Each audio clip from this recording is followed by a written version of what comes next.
Hello student, welcome back to another video. तो आज की वीडियो में हम आपके साथ डिस्कस करने वाले हैं, अगर आप बीए फर्स्ट सेमेस्टर में थे और आपने एग्जाम्स दे दिए और सेकंड सेमेस्टर की आपको प्रिपरेशन करनी है, तो बीए फर्स्ट ईयर के सेकंड सेमेस्टर की जियोग्राफी का आज हम सिलेबस डिस्कस करने वाले हैं आपके साथ। नया बैच जो हम स्टार्ट कर रहे हैं 2024-25 के लिए। तो इसका जो पेपर है ना सेकंड सेमेस्टर का, इसका नाम है जियोग्राफी का ह्यूमन जियोग्राफी। मानव भूगोल के बारे में हम समझने वाले हैं कि मानव भूगोल क्या है, मानव भूगोल में कौन कौन सी चीजें हमको पढ़नी है, ये सारा कुछ हमको समझना है कि पूरा आपका बेसिकली एक सिलेबस क्या होगा कि आप यूनिट वाइज पढ़ते चले जाओ। तो इसमें जो पहले यूनिट में आपको पढ़ना है ना, वो पहला यूनिट आपके सामने ये रहा, जिसमें आपको पढ़ना है ह्यूमन जियोग्राफी के बारे में। Human geography meaning, definitions, nature and scope. यानी कि ह्यूमन जियोग्राफी मानव भूगोल का मीनिंग क्या है, अर्थ क्या है, इसके डेफिनेशंस क्या है, विद्वानों ने इस पे क्या डेफिनेशन दिया हुआ है, इसका नेचर कैसा है, ह्यूमन जियोग्राफी की प्रकृति कैसी है, और इसका स्कोप क्या है, इसका विषय क्षेत्र क्या है, इसमें कौन कौन सी चीजें हो सकती हैं जिसमें हम एक्सप्लोर कर सकते हैं। तो ये सारा कुछ हमको पढ़ना है किसमें, यूनिट नंबर 1 में। इसको हमने छोटे छोटे यूनिट्स में बांटा हुआ है, तो हम धीरे धीरे देखते हैं कि कौन कौन सी चीजें हमको पढ़नी है। सेकंड टॉपिक हमारा होगा जो हम वीडियो बनाएंगे, उसमें ये होगा development of human geography. Development of human geography means कि मानव भूगोल का विकास कैसे कैसे हुआ, किन किन चीजों से गुजरते हुए ह्यूमन जियोग्राफी जो है वो डेवलप हुआ। तो पूरा डेवलपमेंट का प्रोसेस हम समझने वाले हैं यूनिट नंबर 2 में। यूनिट नंबर 3 में आपको पढ़ना है man and environment relationship. Man का और इन्वायरमेंट का रिलेशनशिप क्या है उसके बारे में समझने वाले हैं कि मानव और उसके वातावरण के साथ क्या संबंध है। क्योंकि मनुष्य एक वातावरण में रह रहा है, उसके साथ किसी ना किसी तरीके से मनुष्य कनेक्टेड है। वो एक परिस्थिति में रह रहा है जहां पर उसको सीजन्स झेलने पड़ रहे हैं, आसपास की परिस्थितियां, वातावरण जो मानव पर प्रभाव डालती है, और मानव की जो एक्टिविटीज है वो वातावरण पर प्रभाव डालती है। तो इनमें क्या कनेक्शन है, ये सारा कुछ हमको पढ़ना है यूनिट नंबर 3 में। ओके, यूनिट नंबर 4 में आपको क्या पढ़ना है, जो है डिटर्मिनिज्म, पॉसिबिलिज्म, नियो डिटर्मिनिज्म और प्रोबेबिलिज्म में। यानी कि आप देखो कि नियतिवाद, डिटर्मिनिज्म मींस नियतिवाद, संभववाद, नवनिश्चयवाद और प्रसंभववाद, ये चीजें क्या है, ये टर्म्स क्या है, ये किस तरह से वर्क करती हैं, इन सारी चीजों के बारे में आपको यूनिट नंबर 4 में बात करनी है। किसमें, यूनिट नंबर 4। एक एक टॉपिक पे अच्छे से हम डिटेल वीडियो कवर करने वाले हैं, तो आपको टेंशन लेने की जरूरत नहीं है। इससे रिलेटेड क्या क्वेश्चंस पूछे जाते हैं, अगर आपके ऑब्जेक्टिव टाइप आ रहे हैं तो क्या क्वेश्चन पूछे जाएंगे, सारा डिस्कस करेंगे। You don't need to be worry. Unit number 5 में आपको क्या पढ़ना है, distribution of population and world pattern. यानी कि जनसंख्या का वितरण, डिस्ट्रीब्यूशन ऑफ पॉपुलेशन, जो जनसंख्या है ना वर्ल्ड में, उसका वितरण कैसे है कि कहां पे जनसंख्या कम है, कहां पे ज्यादा है। अगर आप देखोगे पूरी दुनिया की आबादी 8 बिलियन के करीब है। अब 8 बिलियन में से ना 1.5 बिलियन इंडिया में है, 1.5 बिलियन चाइना में है।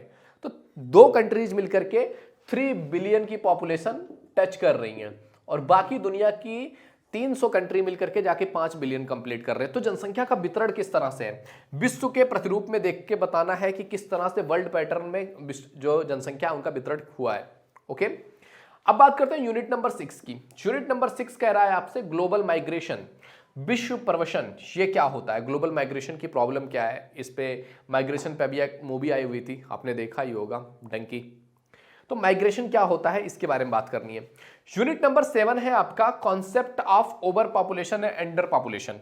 ओवर पॉपुलेशन और अंडर पॉपुलेशन क्या कॉन्सेप्ट क्या है, ये किस तरह से वर्क करता है, इस पर बात करनी है कि जनसंख्या कहीं पर बहुत ज्यादा है, कहीं पर बहुत कम जनसंख्या है, इसकी जो अवधारणा है वो क्या है, किस तरह से है, इसके पूरे कॉन्सेप्ट को हमको समझना है यूनिट नंबर 7 में। यूनिट नंबर 8 का जो आपको टॉपिक होगा ना, वो होगा आपका ह्यूमन सेटलमेंट्स, मानव का जो अधिवास है, जिसको मानव सेटलमेंट कहा जा सकता है, कि कितने टाइप्स के हो सकते हैं ह्यूमन सेटलमेंट्स, क्या कैरेक्टरिस्टिक्स होंगे ह्यूमन सेटलमेंट्स की, विशेषताएं क्या होंगी, इसका ओरिजिन कैसे हुआ है, उत्पत्ति, साइज क्या है, आकार, और इसका डिस्ट्रीब्यूशन कहां कहां पर है, वितरण कहां कहां पर है। तो ये सारा कुछ हमको यूनिट नंबर 8 में पढ़ना है। अब आइए देखते हैं आगे यूनिट नंबर 9 से क्या हमको पढ़ना है। नंबर 9 में आपको जो पढ़ना है ना, यूनिट नंबर 9 में पढ़ना है types of houses and their distributions. Houses के टाइप्स के बारे में पढ़ना है कि भवन कितने प्रकार से बनाए जाते हैं और उनका वितरण किस तरह से किया जाता है, कौन कौन से जगहों पर, अलग अलग जगह पर अलग अलग तरह के हाउसेज बनाए जाते हैं, तो उनका वितरण किस तरह से किया जाता है और टाइप्स क्या होते हैं, ये आपको यूनिट नंबर 9 में पढ़ना है। यूनिट नंबर 10 में आपको पढ़ना है प्रिमिटिव इकोनॉमी के बारे में। प्रिमिटिव इकोनॉमी मींस कि हमारी जो प्राचीनतम अर्थव्यवस्थाएं थी, प्राचीन में अर्थव्यवस्था किस तरह से थी, प्राचीन टाइम पीरियड में अर्थव्यवस्था किस तरह से वर्क करती थी, इसके बारे में हमको पढ़ना है यूनिट नंबर 10 में। यूनिट नंबर 11 में आपको क्या पढ़ना है, इसमें हमको पढ़ना है प्रिमिटिव एंड मॉडर्न एग्रीकल्चर।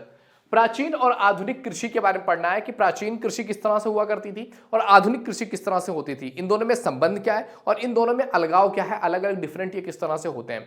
इन सारे टॉपिक्स के बारे में पढ़ना है हमको यूनिट नंबर 11 में। ओके, यूनिट नंबर 12 में आपको पढ़ना है कल्चरल रिल्म्स एंड कल्चरल रीजन, यानी कि सांस्कृतिक परिमंडल क्या होता है, रिल्म्स एंड सांस्कृतिक प्रदेश क्या होता है, इनमें क्या डिफरेंस है, ये एक दूसरे से किस तरह से कनेक्ट होते हैं, ये सारा कुछ हमको यूनिट नंबर 12 में पढ़ना है।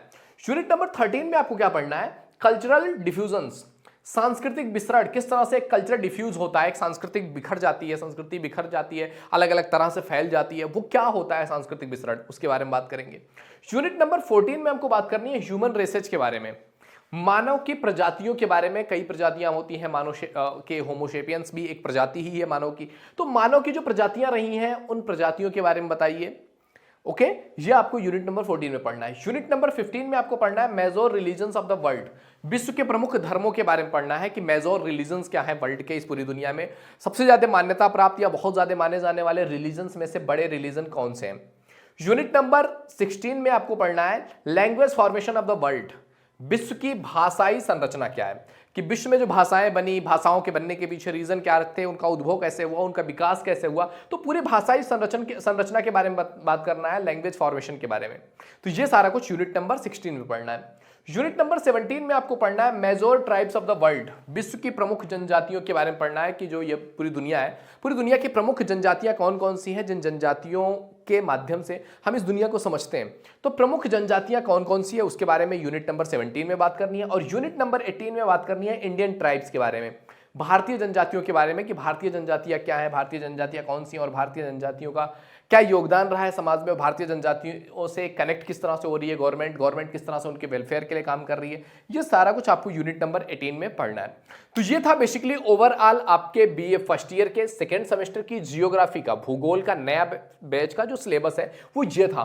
तो पूरा हमने डिस्कस कर लिया, पूरा सिलेबस बता दिया है, 18 टॉपिक्स है और इस पर लगभग 18 से 20 वीडियोस भी आने वाली हैं। तो आई होप ये वीडियो तुम्हें समझ में आया होगा, पसंद आया होगा। अब एक एक टॉपिक हम पूरा क्लियर करेंगे, एक टॉपिक उठाएंगे, यानी कि एक यूनिट उठाएंगे, उसको पूरा क्लियर करेंगे, चैप्टर्स कंप्लीट कराएंगे, उससे रिलेटेड आपके जो है long answer type questions, theory questions क्या पूछ सकते हैं वो आपके साथ डिस्कस करेंगे, ऑप्शनल क्या पूछा जा सकता है वो सारा कुछ डिस्कस करने वाले हैं। तो वीडियो में आप लोग बने रहे, आप लोग इतना सपोर्ट किया इसके लिए बहुत बहुत शुक्रिया। आगे आने वाली वीडियोस भी आप कनेक्ट हो सको और आगे आने वाली वीडियोस से अपना अच्छे से एग्जाम के लिए प्रिपेयर कर सको। इसके लिए आपको क्या करना होगा, चैनल को सब्सक्राइब करके बेल आइकन हिट कर दीजिए, जिससे कि आपको आने वाली वीडियोस का नोटिफिकेशन मिलता रहे।